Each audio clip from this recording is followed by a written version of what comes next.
불행하고 불쌍하고 힘들었던 제가 어떻게 지금은 넓은 집, 좋은 차를 타며 여유로운 삶을 누릴 수 있게 되었는지 궁금하신가요? 이건 결코 저 혼자서 이룬 것이 아닙니다. 어려웠던 그 시절 저를 도와주셨던 수많은 분들 덕분에 지금 이 자리에 서 있을 수 있게 되었습니다. 그 고마운 분들께 이 글을 바치고 남을 위하고 배려하고 도와줄 줄 아는 분들이 많아졌으면 하는 마음에 글을 적습니다. 그럼 시작하겠습니다. 저희 친할아버지 댁은 된장, 고추장, 간장 같은 것을 판매하던 집이었습니다. 커다란 집에 마당도 엄청 크고 작은 장독대만 수백 개가 있었죠. 운영이 잘 되어서 일하는 사람도 여럿 있었고 돈도 엄청 많이 버셨습니다. 저희 아버지는 3남매 중 장남이었습니다. 어릴 적부터 부족함이 없이 자라 성인 되기 전부터 가업 물려받을 준비를 하며 할아버지께 열심히 배우셨답니다. 집도 잘 살고 물려받을 가업도 있고 하니 얼마나 인기가 많았겠나요? 주변에서 선봐라, 미팅해준다는 말들이 쇄도했답니다. 어린 나이였기에 딱히 결혼에 대한 로망도 없었고 그땐 일이 너무 재밌으셨대요. 그러던 중 친구의 성화로 어쩔 수 없이 소개팅을 나갔는데 아는 얼굴이더래요. 중학생 때 아버지에게 러브레터를 줬던 학교 동생이었던 거죠. 이게 무슨 인연인가 신기해했는데 알고 보니 중학생 때부터 아버지를 짝사랑하던 상대 여자가 아버지 친구를 통해 아버지를 소개해달라고 했던 거였습니다. 재밌기도 하고 반갑기도 해서 몇 번 만남을 가지다 보니 호감이 생겼고 결혼까지 꼴이 나게 되셨답니다. 그 순수한 여자가 바로 제 어머니였죠. 그리고 제가 태어났고 얼마 지나지 않아 할아버지의 건강이 안 좋아지셨대요. 그때부터 본격적으로 아버지가 사업을 맡아 하게 되셨답니다. 그렇게 아버지가 사업을 제대로 물려받게 된 지 1년도 되지 않아 할아버지는 세상을 떠나셨습니다. 할머니는 그 충격으로 몸져 누우셨고요.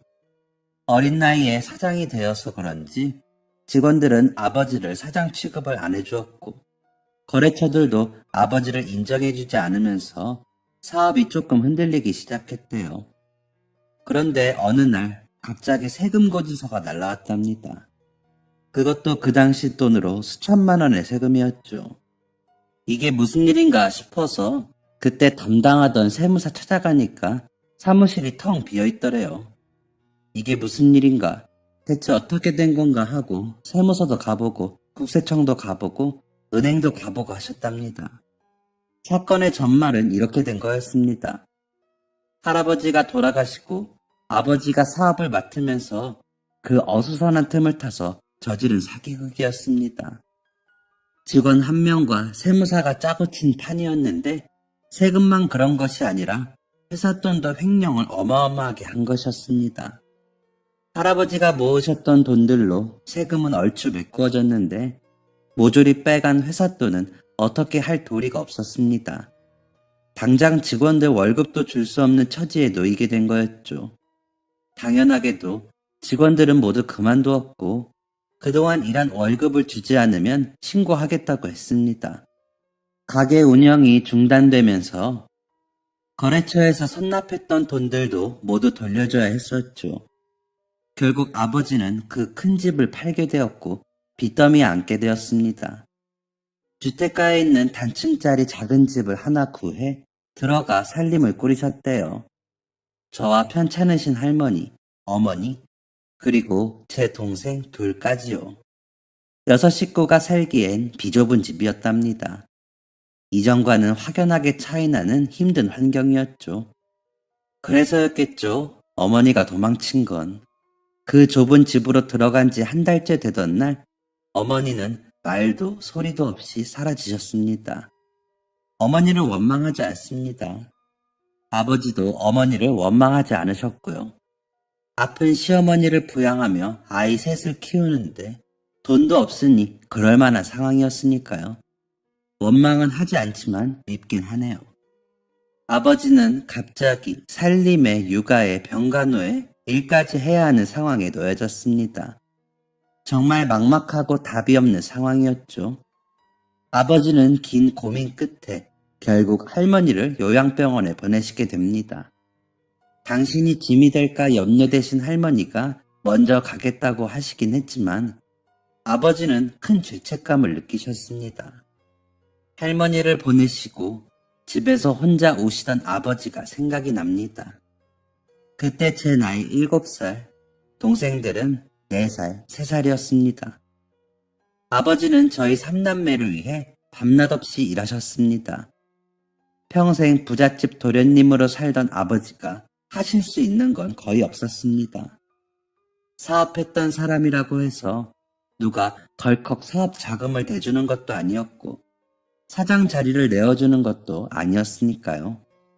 그렇다고 학벌이 좋아 번듯한 회사에 취직할 수 있는 것도 아니었고 기술이 있어 전문직에 종사할 수 있는 것도 아니었습니다. 아버지는 그때 자신감이 많이 떨어지고 자존심도 많이 상하셨다고 했습니다. 하지만 저희를 보고 버텼다고 하시더군요. 아버지는 오전에는 도배일을 하시고 밤에는 대리운전을 하셨습니다. 그렇게 힘들게 저희 3남매를 키우셨습니다. 제가 8살이 되고부터 동생들은 다 제 손으로 키웠다고 해도 과언이 아니었습니다. 양치도 제대로 할 줄 모르고 대변 뒤처리도 서툰 동생들 뒤치다꺼리를 다 제가 했습니다. 8살 때부터 전기밥솥에 밥할 줄 알았고 늦게 오시는 아버지를 대신해 냉장고에 아버지가 해놓으신 소세지 반찬 꺼내서 동생들하고 밥 차려 먹고 씻기는 것도 다 했습니다. 참 어떻게 그랬는지 동생들도 저도 아버지도 참 대단했네요. 학교에서 제 별명은 거지였습니다. 아무리 제가 집안일을 하고 애들을 돌본다고 해도 제 나이 고작 8살이었습니다. 어른의 손길이 많이 필요한 나이였죠. 빨래가 덜 마른 냄새나는 옷을 학교에 입고 가고 준비물을 못 챙겨가고 가지고 다니는 연필들은 죄다 몽당 연필이고 잃어버린 신발 주머니를 아버지에게 사달라고 할 수가 없어서 비닐봉지에 실내화를 넣고 다니니 영락없는 거지꼴이었습니다. 한 친구가 그런 제게 아무 생각 없이 거지다 거지라고 한 것이 반 친구들 모두가 저를 부르는 별명이 되었습니다. 그렇다 보니 저는 언제나 외톨이였습니다. 같이 놀 친구가 없었습니다. 어차피 동생들 돌보느라 놀 시간도 없었지만요. 학교에서도 쉬는 시간에 335 모여 딱지도 하고 공도 가지고 놀고 하는데 저는 그런 친구가 하나도 없었습니다. 그래서 그냥 쉬는 시간에 가만히 자리에 앉아서 교과서만 만지작거렸습니다. 그렇게 교과서만 들여다보고 있다 보니까 저는 몰랐는데 제가 공부를 잘하는 편이더라고요. 초등학교 저학년 때야 다 비슷비슷하기도 하고 시험이라는 걸 제대로 보는 나이가 아니라서 몰랐는데 초등학교 고학년 되면서 제가 공부를 잘하는 아이라는 걸 알게 되었습니다. 5, 6학년 때는 줄곧 전교 1등을 했으니까요. 당연하게도 학원 한 번 다닌 적 없었고 누가 저한테 공부를 알려준 적은 더더군다나 없었습니다. 그냥 학교에서 수업 열심히 듣고 밤에 집에서 숙제하면서 교과서 보고 복습한 게 다였는데 그렇게 성적이 나오더라고요. 신기하기도 하고 재밌기도 했습니다. 그런데 확실히 중학교 가니까 학원 다니는 애들이랑 차이가 나더라고요. 학교 끝나고 바로 학원 가서 밤 10시까지 학원에 있는다는 애는 학원에서 어떻게 공부해야 하는지 계획도 세워주고 방법도 다 알려준다고 하더라고요. 그리고 중학교 1학년짜리인데 벌써 중학교 3학년이 배우는 것들을 배운다고 했습니다. 이미 교과서에 있는 국어 소설이나 영어 지문이나 수학 문제 같은 건 초등학생 때 끝냈다더라고요. 저런 애들을 어떻게 이기나 했습니다. 그런데 제가 다른 건 몰라도 수학은 정말 잘했거든요. 좋아하기도 했고요. 학원 다니는 애들이 푸는 중2, 중3, 심지어 고등학생 문제들 같은 거 나는 하나도 모르겠고 그냥 선생님 말씀 잘 듣고 선생님이 수업 시간에 한 번씩 풀게 한 시험지나 보자 하고 하니까 수학은 무조건 만점이었습니다. 다른 과목들은 수학만큼은 아니었지만 그래도 좋은 성적을 유지했고요. 중학교 3학년쯤이 되어서야 알 수 있겠더라고요. 아, 나는 공부를 해야 하는구나. 내가 잘할 수 있는 건 공부구나 했습니다. 그때도 여전히 저는 초등학생 동생들 집에서 밥 먹이고 숙제시키고 이부자리 펼쳐주는 힘든 중학생이었지만 어두웠던 제 인생에 한 줄기 빛이 보이는 것 같았습니다.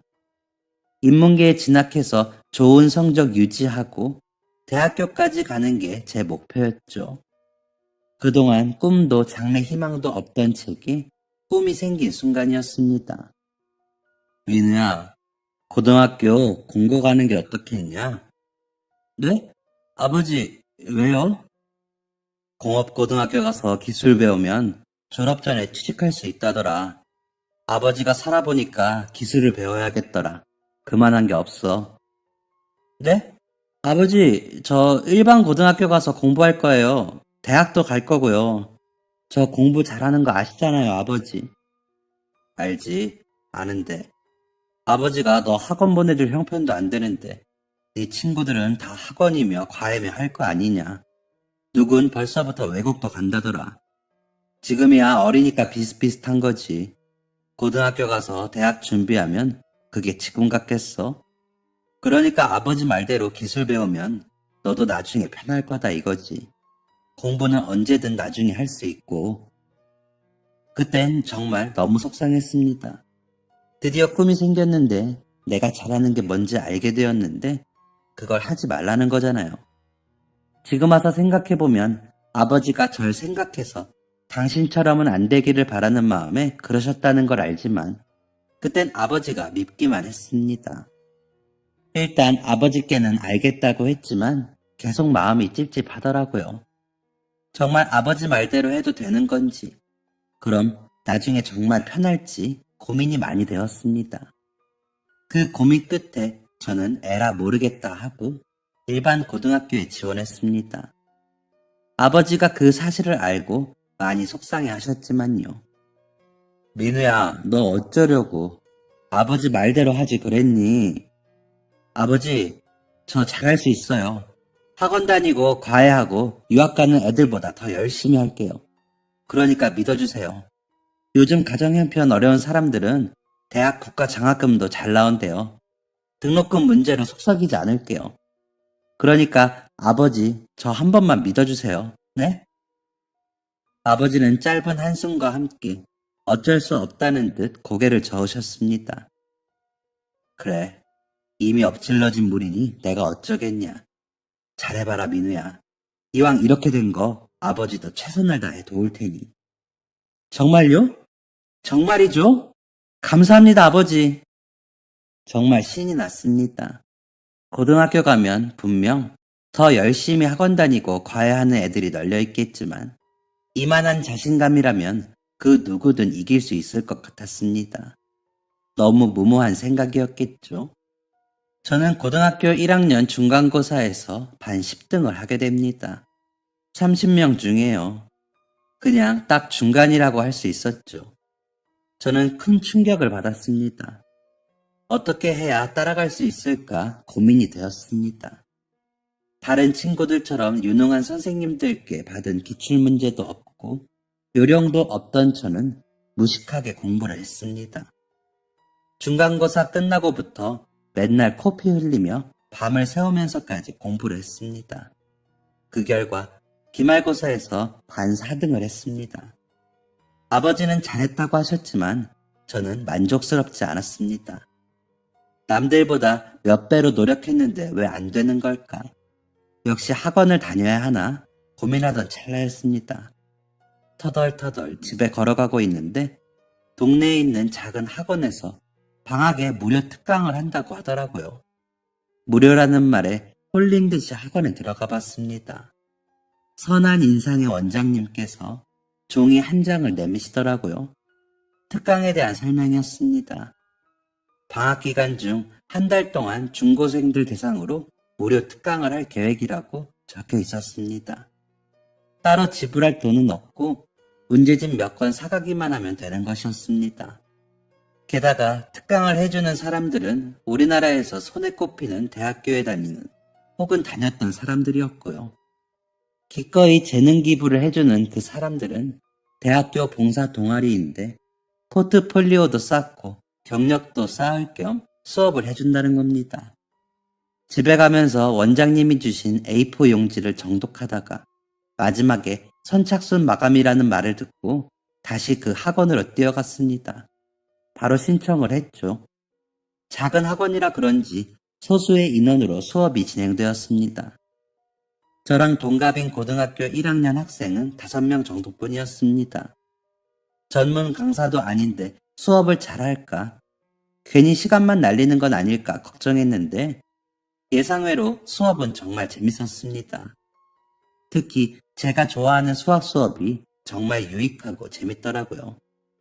듣자 하니 수학을 가르치는 사람은 대학생이 아닌 실제로 그 학원에서 일하는 강사 선생님이라고 하더라고요. 예전엔 유명한 학원에서 일도 했었고요. 지금은 개인 사정이 생겨서 이 학원에서 학생들을 가르친다고 했습니다. 그 선생님 수업 들으며 어려웠던 문제들도 쏙쏙 이해가 되고 수업이 지루할 틈이 없었습니다. 제가 수학을 특히 좋아하고 잘하기도 해서 그런지 나중에 특강 끝날 때쯤엔 선생님하고 많이 친해져 있었습니다.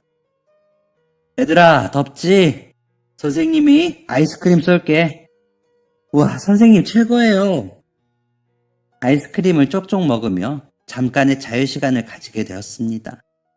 저는 이 틈을 타 선생님한테 평소 궁금했던 것을 여쭤보았습니다.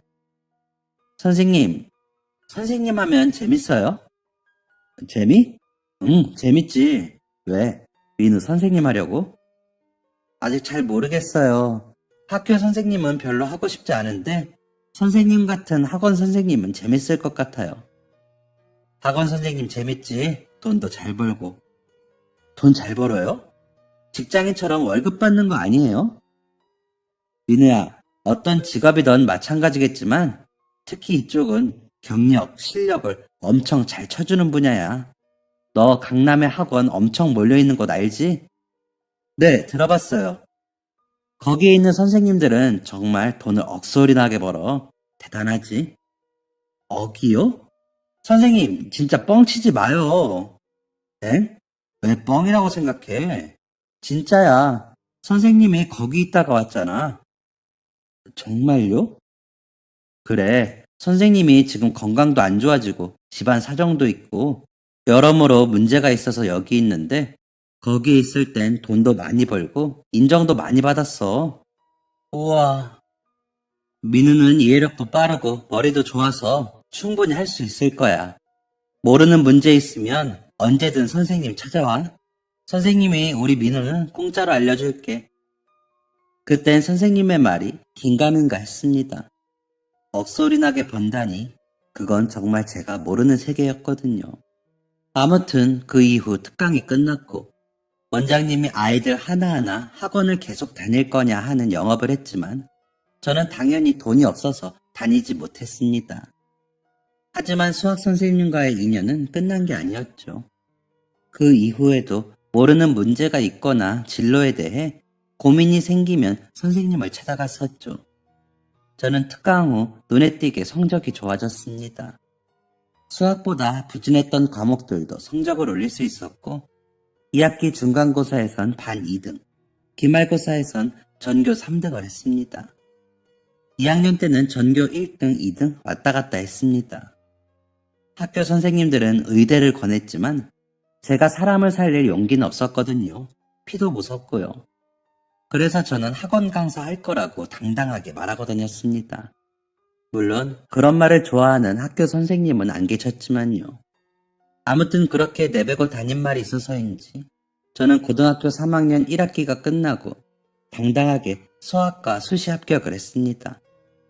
여전히 친구는 없었지만 반 친구들도 학교 선생님들도 대단하다고 박수를 쳐주었습니다.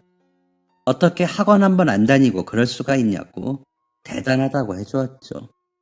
아버지도 제가 합격한 날 눈물을 보이셨습니다. 진짜 대단하다. 장하다, 민우야. 아버지가 아무것도 해준 게 없는데 정말 대견해, 우리 민우. 이제 곧 빚도 다 갚을 수 있을 것 같아.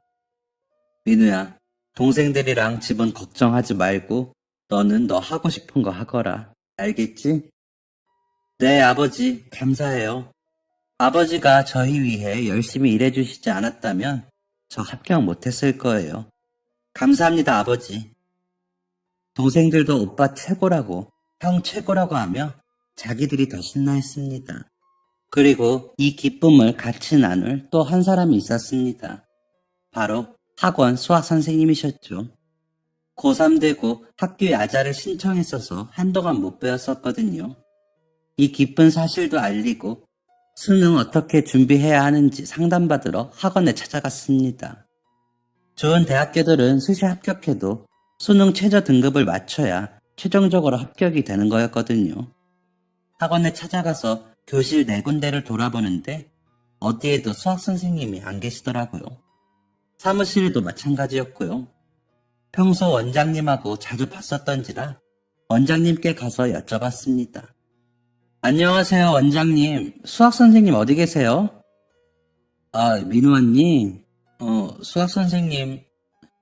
원장님의 표정이 안 좋았습니다. 한참을 머뭇거리던 원장님은 충격적인 얘기를 꺼내셨습니다. 수학 선생님 좀 아프셔. 그건 알고 있었지? 건강 문제로 유명 학원에서 여기로 오신 건 알고 있었는데 어디가 아프신지는 자세하게 못 들었어요. 수학 선생님이 암에 걸리셔서 수술하고 항암 치료하시면서 이쪽 본가에 계셨던 거거든. 암이요? 응, 한 7년 전쯤 수술하시고 이젠 거의 다 나았다고 생각했는데 암이 다시 재발을 했대. 그래서 입원하셨어. 한 달 전쯤에. 전혀 모르고 있었습니다. 어쩐지 수학 선생님이 머리가 없으셨거든요. 맨날 모자만 쓰고 다니셨고요. 별 생각 없었는데 그런 이유가 있었던 겁니다. 저는 원장 선생님께서 알려주신 병원으로 갔습니다. 몇 달 못 본 것 뿐인데 수학 선생님은 거의 못 알아볼 정도로 말라 계셨습니다. 제가 주무시고 계시는 선생님을 멍하니 보고 있으니 뒤에서 어떤 여자가 말을 걸었습니다. 누구? 안녕하세요. 저는 선생님한테 수업받았던 강민우라고 합니다. 아, 학생이 민호구나. 반가워요. 나는 선생님 여자친구. 네, 그런데 선생님은 좀, 상태가 좋지 않아요.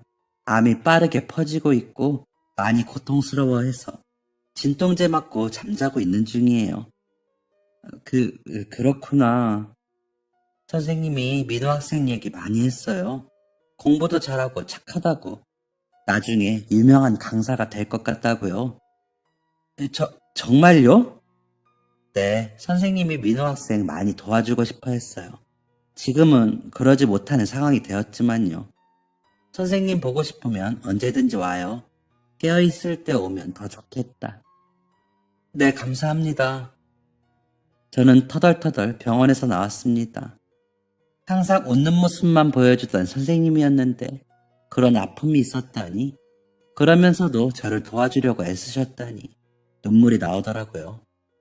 그리고 일주일 뒤 선생님의 부고 소식을 전달받았습니다. 결국 선생님이 깨어있는 모습은 보지 못했습니다. 저는 활짝 웃고 계신 선생님의 영정사진 앞에서 다짐했습니다. 꼭 유명한 강사가 될 거라고. 그래서 선생님 말씀대로 억소리나게 큰 돈을 벌 거라고요. 전 걱정했던 수능도 성적이 좋게 나오면서 원하는 대학교에 갈 수 있었습니다. 집에서도 멀지 않은 거리였기에 따로 생활비 나갈 것도 없었습니다. 수강 신청 다 끝내고 틈나는 시간에 할 만한 알바가 있는지도 알아봤습니다. 모든 게 성공적으로 척척 되어가고 있는 것 같았죠.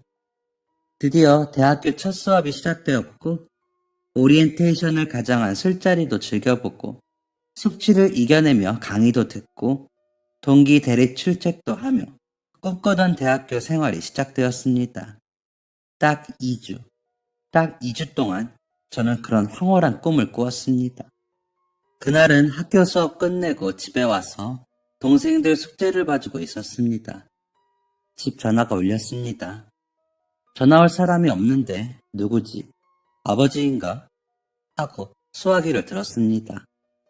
처음 듣는 목소리가 묵직하게 들려왔습니다. 강석구님 댁 맞으신가요? 네, 저희 아버지인데요. 누구세요? 희망병원입니다. 강석구님이 사고를 당하셔서 지금 저희 병원으로 오셨어요. 수술 들어가야 해서 보호자분이 빨리 오셔야 할 것 같아요. 하늘이 무너졌나 싶었습니다. 저는 동생들한테 아무 일 없을 테니까 저녁 차려 먹고 일찍 자라고 안심시켜놓고 뛰쳐나왔습니다.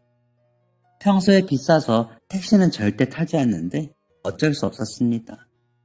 버스 기다릴 시간도 그럴 마음도 없었거든요. 바로 택시 잡고 병원으로 간 저는 응급실로 뛰어갔습니다. 정신없는 응급실에서 아버지를 찾으려 애쓰는데 그 어디에도 보이지 않았습니다. 혹시 바로 수술에 들어간 건가 하고 간호사분께 여쭤보려고 하는 순간이었습니다. 한쪽에서 의사 둘, 간호사 여럿이 모여 급하게 심폐소생술을 하고 있더라고요. 피로 얼룩져 있었지만 익숙한 신발, 익숙한 옷차림이었습니다. 아니겠지, 아니겠지 하며 다가간 제 눈앞에 들어온 그 사람은 아버지가 맞았습니다. 아버지는 제 눈앞에서 죽어가고 계셨습니다. 너무 갑작스러운 상황에 눈물도 나오지 않았습니다. 그 순간이 너무 현실성이 없어 믿기지가 않았습니다. 꿈일 거라 생각하는 제 마음과 다르게 아버지의 심장은 멈췄습니다. 오토바이를 타고 다니시는 아버지께 그렇게 헬멧을 꼭 쓰라고 잔소리를 늘어놓았는데 웃으며 알겠다던 아버지는 헬멧을 쓰지 않으셨고 그렇게 영원히 제 잔소리를 들으실 수 없는 곳으로 가셨습니다. 장례식장에 온 아버지의 지인분들, 저의 몇 없는 친구들은 다 제 어깨를 두드렸습니다. 힘내라고요. 힘이 전혀 나지 않았습니다. 그냥 막막하기만 했습니다. 앞으로 어떻게 해야 할지 제 미래가 어둡기만 했습니다. 엉엉 울고 있는 동생들을 봤습니다. 하나는 고등학교 1학년, 하나는 중학교 3학년. 제가 이 아이들을 키워야 했습니다. 다니던 대학교는 당연히 그만둘 수밖에 없었습니다. 아버지가 차마 전부 다 갚지 못하신 조금 남은 빚을 환불한 등록금으로 내고 나니 1,000만 원 가량이 남아 있었습니다. 저는 악착같이 일해야 했고 동생들에게 엄격한 무서운 형, 오빠가 되어야 했습니다. 저는 꼭두 새벽에 일어나서 우유 배달을 했습니다. 그리고 배달이 끝나면 공사장에 가서 막노동을 했습니다. 우유 돌리다 보면 시내 지나갈 때 가끔 아침까지 술을 먹은 제 또래 사람들이 모여서 하하 웃는 모습이 보였습니다. 배달 끝내고 공사장 갈 땐 대학교 과 잠바를 입은 사람들이 두꺼운 책을 들고 학교에 가는 모습이 보였습니다. 왜 나는 저들처럼 살 수 없는 걸까? 내 인생은 이렇게 빚만 갚고 동생들만 키워야 하는 건가? 나는 내가 하고 싶은 공부를 영원히 할 수 없는 걸까? 하는 생각이 맨날 들었습니다. 가장이 되어 일을 하고 살림을 하다 보니 아버지가 왜 10년이 넘는 시간 동안 빚을 다 못 갚으셨는지 알겠더라고요. 애들이 먹는 것도 엄청 먹고 너무 빨리 쑥쑥 자라고 학교에서 자잘하게 필요한 돈들도 많더라고요. 저는 이런 제 힘든 마음을 동생들에겐 차마 물려주기 싫어서 더 이를 악물고 일을 했습니다. 우유 돌리는 것도 남들보다 빨리 돌렸고 공사장에선 남들보다 더 열심히 일했습니다. 와, 역시 젊은 게 좋다니까. 그 무거운 걸 쥐고 잘도 오르네. 그러게 말이야. 아주 빠릿빠릿하고 일도 참 잘해. 공사장에 있는 사람들은 대부분 제 아버지 뻘 정도의 아저씨들이었습니다. 그랬기에 젊은 제가 단연 눈에 띄었고 아저씨들은 열심히 일을 하는 저를 예뻐하셨습니다. 자자, 바카스 좀 먹고 하세요. 자, 민우는 배로 일하니까 2개 먹어라. 아, 감사합니다. 잠깐의 쉬는 시간이 주어졌고 저는 아저씨들 틈에 앉아서 숨을 돌렸습니다.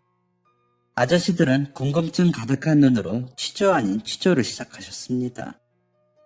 민우야, 너는 무슨 사정이 있어서 이렇게까지 열심히 일하냐? 너 20살 아니야? 젊은 놈이 뭐하러 이렇게 힘든 일을 해?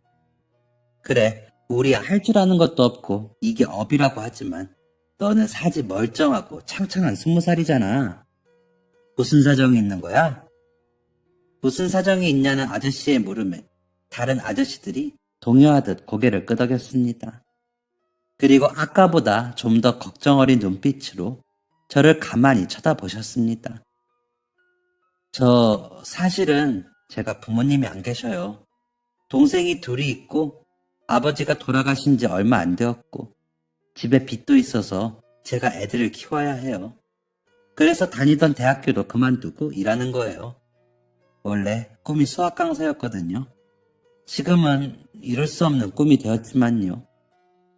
아저씨들은 잠시 말을 잇지 못하셨습니다. 안쓰럽다는 듯 저를 물끄러미 바라보셨습니다. 저는 바카스를 벌컥벌컥 들이켰습니다. 아이고 민우야, 걱정하지 마. 그게 뭐 큰일이라고. 아저씨는 말이야, 대기업 다니다가 억울하게 잘려서 이 일만 벌써 10년째다. 집사람도 자식들도 다 나 무시하고 힘들어 죽겠는데 그래도 어쩌겠냐. 먹고는 살아야지. 그래. 나름 보증 잘못 써서 아직도 빚이 몇 천이야. 그 망할 놈 잡히기만 하면 가만 안 둔다 내가. 나보다 힘들까봐. 나는 돈 못 번다고 와이프가 애들 데리고 도망친 지 5년이야. 참네. 가방끈 짧다고 그렇게 무시하더니. 아저씨들은 저마다의 힘든 사정을 마치 남 얘기하듯 아무렇지 않게 하셨습니다. 들어주는 사람들도 그냥 껄껄 웃고 같이 욕을 해주셨습니다. 그리고 아저씨들은 제게 이렇게 말해주셨습니다. 민우야, 다 잘 될 거야. 걱정하지 말아라. 내가 보기에 너는 별놈이야. 이렇게 이름도 모르는 사람들끼리 개인 사정 늘어놓게 하는 게 그게 재주 아니면 뭐더냐? 꿈 계속 꿔라 민우야. 20살이면 애기야, 애기. 세상이 다 끝난 것 같고 내 인생은 이대로 무너져 있을 줄만 알았는데 아저씨들의 말을 들으니 용기가 났습니다. 그래, 3년만 있으면 남동생이 성인이 되니까 그때까지만 열심히 돈 벌고 그 이후에 다시 공부를 시작해봐도 되지 않을까 하는 막연한 희망도 보였습니다. 저는 처음 막노동을 시작했던 곳의 팀장님에게 잘 보여서 그 이후의 작업들도 함께 다니게 되었습니다. 일당도 전보다 많이 주고 나름 일하는데 요령도 생겼습니다. 가끔은 집에서 먼 곳으로 작업을 갈 때도 있었는데 그럴 때마다 같이 일하는 인부 아저씨들이 집까지 데려다 주셨습니다. 그리고 언젠가부터 아저씨들은 저를 빈손으로 집에 보내지 않으셨습니다. 민우야, 가다가 정육점 좀 들리자. 아저씨 집에 고기 사가야 하는데 네 것도 같이 사자. 네? 아저씨 안 그러셔도 괜찮아요. 집에 많아요. 아유, 그 나이 때는 먹어도 배 안 부를 때잖냐? 동생들하고 나눠 먹어. 이런 일이 다반사였습니다. 어떤 분은 집에서 장아찌를 담궜다며 밥 반찬 하라고 싸주시기도 하셨고, 어떤 분은 아드님이 살쪄서 못 입는 양복이 있다며 나중에 차려 입으라고 주기도 하셨고, 또 어떤 분은 차비하라며 돈을 주기도 하셨고, 심지어는 대기업 다니는 따님이 쓰던 화면이 조금 이상한 노트북을 주기도 하셨습니다. 그게 크던 작던 값 비싸건 아니건 아저씨들도 어려운 상황에서 저를 챙겨주시는 게 너무 감사했습니다. 그러다 보니 잊고 있던 한 분이 떠올랐습니다. 고등학교 때 저를 도와주신 동네 학원 수학 선생님이요. 그분이 저에게 주셨던 도움과 저에 대한 믿음들이 떠올랐습니다. 팍팍한 현실 속에서 잠시 잊고 있던 그분이 떠오르며 다시 제 마음에 작은 불꽃이 피어난 거죠. 저는 틈이 날 때마다 공부를 하기 시작했습니다. 그 전까지는 자존감이 낮아져서 괜히 책만 봐도 반감이 들고 그랬는데 다시 책을 펼쳐 공부를 시작하니 너무 재밌더라고요. 아, 내가 정말 좋아하는 것은 바로 이거였지 싶었습니다. 신이 나서 공부를 하는 모습을 보고 그때 막 고등학생이 된 여동생이 공부를 알려달라고 하더라고요. 동생 공부 알려주면서 저도 새로운 문제 유형들, 모의고사들 풀며 도움을 많이 받았네요. 남동생 성인 되면 제가 23살이니 그때쯤 다시 수능을 보면 어떨까 생각하고 있었는데 뜻밖의 일이 일어났습니다. 형, 나 취업했어. 뭐? 그게 무슨 말이야? 무슨 말이긴 취업 몰라? 맨날 툴툴거리기만 하는 남동생이 고3이 되고 얼마 지나지 않아 뜬금없이 이런 말을 하더라고요. 무슨 말인가 들어보니까 공부머리는 영 없어서 공업고등학교에 간 남동생이 학교 성적도 좋고 배우던 게 적성에 잘 맞아서 2학기 때부터 현장에서 일을 한다더라고요. 깜짝 놀라면서도 동생이 기특하기도 했습니다. 남동생이 말썽도 많이 부리고 성격도 사근사근하지 못해서 어디 가서 사회생활이나 잘 하는지 걱정이 되었는데 나름 노력을 하고 있었다니 너무 예뻐 보였습니다. 야, 장하다 민영아. 진짜 잘했어. 형, 그러니까 올해 수능 봐. 뭐? 형 대학교 가야지. 형 공부 잘하잖아. 나랑 민지 때문에 하고 싶은 공부 못하고 일하는 거잖아. 내가 형보다 더 많이 벌 거니까 형은 대학이나 가. 이 자식, 그렇게 형을 생각하고 있었어? 아이, 뭐래, 생각은 무슨 징그럽게. 수능 접수나 해라, 이 아저씨야. 동생이 저를 그렇게 생각하고 있을 줄은 정말 꿈에도 몰랐습니다. 가계부를 두들겨 보니 악착같이 일한 덕에 그해 여름이 되기 전에 빚은 다 청산할 수 있을 것 같았습니다. 생활비가 문제였지만 많은 지출을 담당하는 빚만 해결되면 우유 배달은 안 해도 될 것 같더군요. 그래도 남동생이 얼추 자리 잡기 전까진 막노동하면서 생활비하고 돈도 좀 모아두기로 계획을 세웠습니다. 저는 이 기쁨을 같이 일하는 인부 아저씨들과 나누고 싶었습니다. 아저씨들, 저 올해 수능 봐요. 아이고, 드디어 우리 민호가 대학 가는구나. 아니요, 아저씨. 붙을지 안 붙을지는 몰라요. 수능만 본다고요. 뭘 몰라, 이놈아. 그동안 고생한 거 생각하면 당연히 붙어야지. 아이고, 뭐하냐. 수학 강사 들보 오셨는데 현장에 책상이라도 하나 놔야 되는 거 아니야? 아저씨들은 진심으로 기뻐하셨습니다. 팀장님은 가끔 일 얼추 끝내고 정리해야 할 때에 저를 조기 퇴근시켜주는 특혜를 주기도 하셨습니다. 민우 들어가라. 너 팀장님이 이렇게 해주는데 학교 떨어지면 안 된다. 하하, 네, 감사합니다, 팀장님. 얼른 가서 공부할게요. 오랜만에 수능을 보는 만큼 떨리기도 많이 떨렸습니다. 365일 하루 종일 공부하는 고3들 사이에서 과연 성적을 잘 받을 수 있을지 걱정이 되기도 했고요. 그래서 저는 자투리 시간도 허투루 보내지 않았습니다. 공사장에 나가는 길, 집에 돌아오는 길에서도 영어 단어를 외우고 틀렸던 문제들을 다시 봤고요. 집안 곳곳에 외워야 할 공식, 자주 나오는 유형의 문제들을 붙여놓고 지나갈 때마다 봤습니다. 수능을 보던 해의 가을, 동생은 예정대로 취업을 했습니다. 가서 잘 해낼까 하는 제 걱정과는 다르게 동생은 일이 너무 재밌다며 상사에게 칭찬도 자주 듣는다고 하더라고요. 한결 마음이 놓였습니다. 그래도 생활비가 걱정이 되었던 동생들이 일을 그만두라고 하는데도 불구하고 수능을 딱 보름 남겨둔 10월 말까지 막노동 일을 했습니다. 마지막 작업을 하던 날이었습니다. 민우야, 꼭 합격해라. 합격하고 아저씨들하고 고기에 소주 한잔 하러 가자. 아저씨들이 저 주겠다고 몇 초콜릿 등을 사오셨더라고요. 마음이 너무 불안했는데 아저씨들 용기를 들으니까 편안해지는 기분이었습니다. 그때였습니다. 저희가 그때 작업하고 있던 건물이 원룸 빌라였거든요.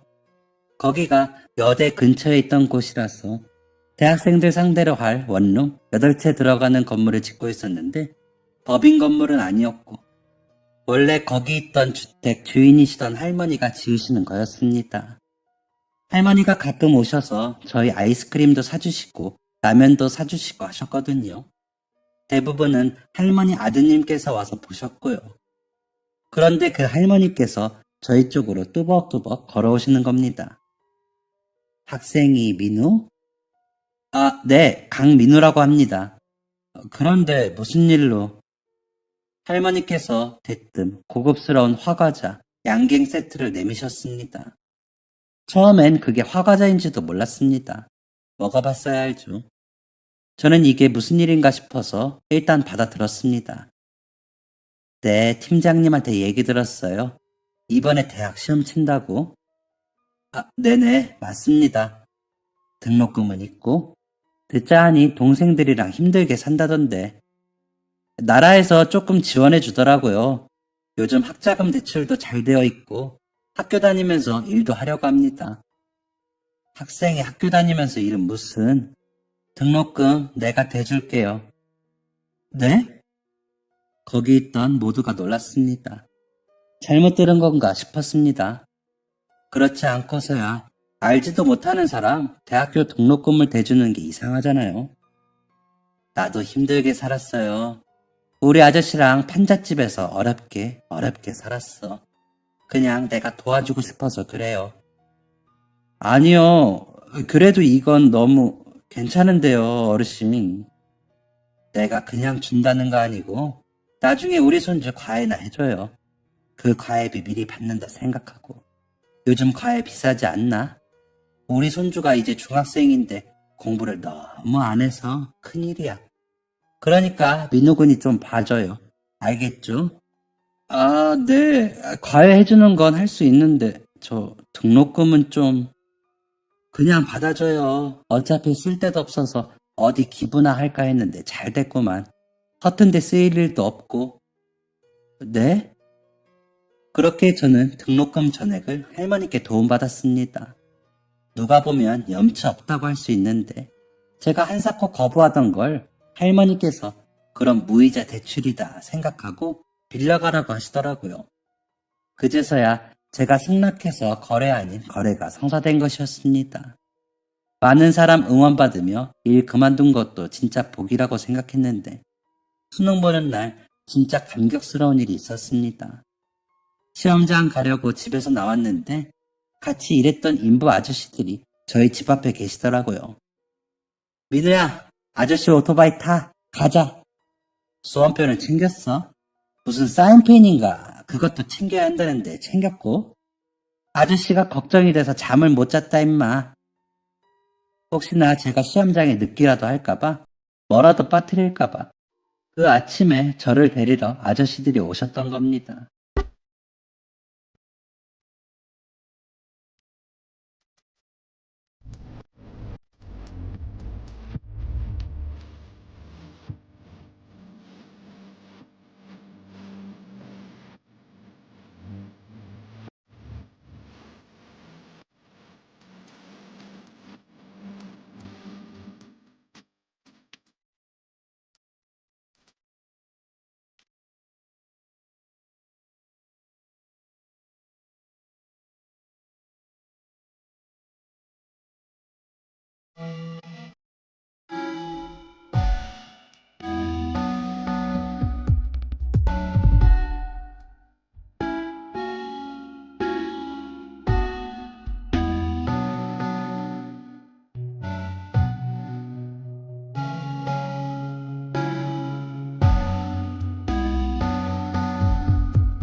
눈물 나오려던 거 꾹 참고 아저씨들이랑 시험장까지 갔습니다. 이제 시험 보러 들어가려는데 아저씨 한 분이 도시락통을 건네주시더라고요. 내가 손재주도 없고 할 줄 아는 것도 별로 없어서 이렇게밖에 못 샀는데 그래도 빈속보다는 낫겠지. 꼭 먹어라, 민우야. 아저씨들은 일하러 가야 해서 끝나고는 못 올 것 같아. 시험 잘 봐라. 안 그래도 점심시간에 먹을 도시락을 쌀 시간이 없어서 밥에 김치, 햄만 챙겨왔는데 아저씨가 저를 위해 손수 도시락을 싸오신 겁니다. 눈물 왈칵 쏟을 뻔한 거 꾹 참고 시험장에 들어갔습니다. 아저씨들이 뒤에서 민우 화이팅을 외쳐주시는데 진짜 너무 감사했습니다. 그리고 그 결과 저는 19살 때 다녔던 그 학교의 수학과에 또 한 번 합격을 하게 되었습니다. 결과 나오고 엉엉 울면서 팀장님한테 소식 알렸고 그날 일 마친 아저씨들하고 삼겹살집에서 배 터지게 먹었습니다. 등록금 대주신다던 할머니의 도움으로 학업도 잘 마쳤습니다. 학교 다니는 동안 장학금도 많이 받아서 몇 번은 할머니의 도움이 필요 없기도 했지만 그럼 할머니께서 생활비 쓰라며 용돈을 보내주시곤 했습니다. 4학년까지 열심히 학원 마치고 저는 바로 한 학원에 취직을 했습니다. 그리 크지도 작지도 않은 평범한 학원이었습니다. 저는 그곳에서 최선을 다했고 학생들의 성적에 항상 진심으로 대했습니다. 그리고 2년 뒤 저는 실력을 인정받고 강남에서 제일 학원이 많은 동네로 가게 되었습니다. 그때부터 또 시간이 흐른 지금 저는 이 업계에서 인정받는 수학 강사가 되었습니다. 그리고 정말 그때 수학 선생님 말씀대로 돈을 어마어마하게 벌게 되었습니다. 기술직이던 제 남동생은 실력을 인정받고 자동차 부품 하청업체 팀장까지 올라갔고요. 저에게 공부를 알려달라고 하던 여동생은 좋은 여대 졸업 후 그 어린 나이에 중소기업 대리를 달았습니다. 저희 3남매에게 일어나지 않을 거라고 생각했던 일들이 줄줄이 일어나니 너무 신기하고 너무 감격스럽습니다. 그리고 저에게 도움을 주셨던 인부 아저씨들에게 저 또한 도움을 드려야 되겠다 싶어서 제가 무료로 과외를 해주기 시작했습니다. 대학교 졸업 전부터 경험 삼아 시작했는데 처음 가르쳤던 애들 대학 보내고 그 동생들까지 가르치고 있습니다. 아저씨들께서 스타 강사한테 무료로 수업 들어서 너무 좋다고 하시더라고요. 그럴 때마다 저는 아저씨들 아니었으면 이렇게 못 되었을 거라고 말씀드립니다. 아, 할머니의 손주라던 그 아이는 제가 처음 학원 취직하자마자 가르쳐서 명문대 보냈습니다.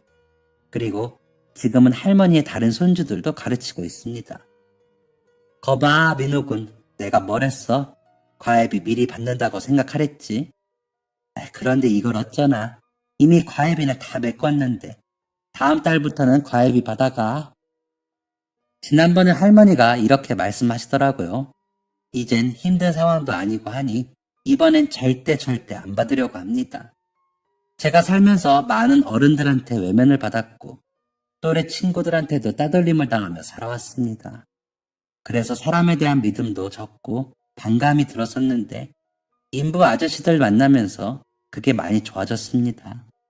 세상에 이렇게 정이 많은 사람들도 많다는 걸 알게 된 후로 제 마음이 더 넓어졌습니다.